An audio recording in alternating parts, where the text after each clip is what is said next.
So today's video is going to be about a plant that's relevant in numerous amounts of cultures throughout the world and has been used historically by numerous amounts of different people. So today I'm going to be talking about khat. Khat is a plant that grows in Somalia and Yemen. So think about the Horn of Africa, that top eastern part of Africa. So Yemen and Somalia are where most of the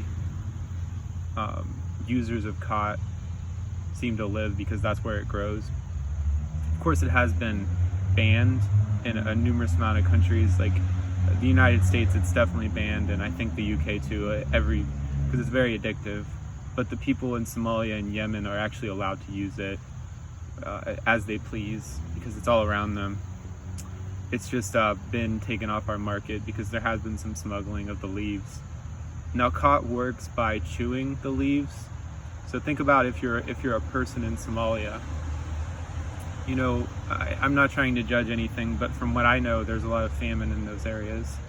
And when you don't quite get enough food, you want to, what khat does is it acts as an appetite suppressant. So you're really busy all day if you're living in Yemen or Somalia. You're busy all day. So what's a good option? You don't have much food. So a good option is to chew khat, because kind of like nicotine, or kind of like a different substance, khat takes away that desire. And kratom. Kratom's another one that really does it too. There's these substances that take away your desire to want to eat. And that's really, really helpful whenever you're in a country that's impoverished and you don't have much food. So you see native people and people native to the area. Yemen, I think, uses a little bit more than Somalia, but they're free to do as they please. They're right along the coast, so they build boats and different things like that, and they have to have that feeling of not being hungry, because they only get a certain amount of things every day. So that really helps facilitate the process of their work. However, khat is, you might know khat as its scientific name of cathinone. So cathinone is a ring structure related to some of the medications that are prescribed in the United States. For example, Wellbutrin has a cathinone ring on it. So what does that mean? Well, that means that Wellbutrin is going to be very stimulating. It's going to be very much more stimulating than other antidepressants. And it's also going to, khat's going to cause an increased level of seizure threshold. So you are much more likely to have seizures on Wellbutrin than any other medication for certain things. So Wellbutrin, you have to watch out for that, because it has a cathinone ring on it. So there are certain medications that we use that have utilized the cathinone that's from the plant khat.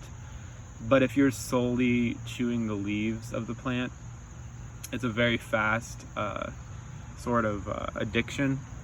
It's a very addictive drug. But I assume when you're in those positions, you don't really think about it that much. But it is very addictive, and it's a very stimulating drug, like I said earlier. It's very stimulating, and it's very to the point. It gets rid of your hunger, and you can work all day, and get some sleep and continue to work when you're chewing those leaves. So even young children are reported to use khat as they grow up. So it's a little bit different than the culture we have here, where we can kind of identify and figure out addictions. The culture over there is kind of like, well, I'm addicted to this stuff, but I don't really care that I am. Like, I'm not focusing on that because I have a lot of other things to worry about. And that's sort of like the difference between using khat, if you're in Yemen or Somalia or the Horn of Africa, is the fact that you don't really pay attention to being addicted to it. You just use it. And I think that's a different sort of cultural thing that we have going for us. We really focus on addiction. But it is khat is mainly used for, when you're talking about overseas traditional use, khat is mainly used for, like I said, warding off hunger. And it's used to get it's a very euphoric substance. So, like I said, it's cathinone. So another cathinone that's synthetic that you might have heard about is flakka. which was a very popular drug in Florida for a couple years. You might have heard of that zombie man in Florida or whatever. But cathinones synthetically are known as bath salts. So it kind of makes you in this excited delirium kind of phase, where you really, if you take too much of it, it can kind of mess you up.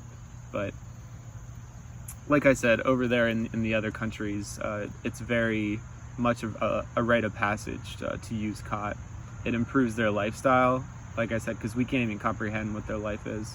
It improves the ability for them to work without fatigue. It improves so many things about their lives, but it also kind of can feel like it hurts them, because Khat is addictive and it's very euphoric. So eventually that's going to come to a head. And if you're thinking about examples of Khat, think about one of the recent examples that I know of, because I just watched the movie, is Black Hawk Down. When the helicopter crashes in Somalia, and they mentioned that all these people are using Khat, and they're strung out on Khat, and that's that's a military purpose too as well. And like I said, it doesn't make you better at anything. It really just makes you kind of more alert. Like it's not going to make you, it's kind of like taking Adderall to study. It's not going to really make you more creative. It's just going to help you get work done. So people that take Khat and are using firearms are not going to really be the best shots, because they're just kind of stimulated and they don't know really what's going on. But that's a movie that I've seen Khat being used for. And something that's a term from psychology is what we call an instrumental use. So if you use a substance for a purpose, like they do in Yemen and in Somalia, it's called instrumental use. So they're using it for a purpose. They're not using it recreationally or to get high from it. They're using it for, like I said, a lot of purposes that fulfill their daily lives. So like I said, it's made its way into some of our medicines in this world and recreational drugs. It's not a very good substance to medicate with. Wellbutrin has helped a lot of people as an antidepressant, and it is a cathinone. So maybe there is some use for it in the future, but it causes this excited delirium where sometimes you just take too much, or take the wrong amount of a dose, and it just turns you into something else. It turns you, it really has a bad trip kind of experience. And so the synthetic Khat, since Khat is cathinone, the synthetics have kind of made their way over to America. And of course, with all the stuff that happened in Florida, there's been bans on it, bans on analogs of Khat, things like that.